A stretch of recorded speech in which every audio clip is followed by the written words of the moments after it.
জ্বালানি অবকাঠামোতে হামলা বন্ধের সমঝোতার পর এবার রাশিয়া ও ইউক্রেনের মধ্যে কৃষ্ণ সাগরে যুদ্ধবিরতির লক্ষ্যে মার্কিন ও রুশ কর্মকর্তাদের মধ্যে বৈঠক চলছে সৌদি আরবে।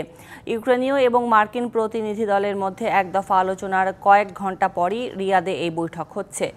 আলোচনার মূল লক্ষ্য উভয় দেশের জ্বালানি সুবিধা এবং বেসামরিক অবকাঠামোতে ড্রোন হামলা বন্ধ এবং কৃষ্ণ সাগরে হামলা বিরতিতে রাজি করানো।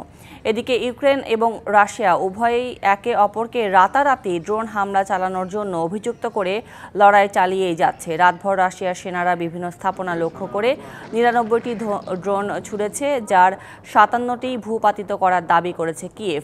মস্কো বলছে তারাও ইউক্রেনের ২৮টি ড্রোন প্রতিহত করেছে।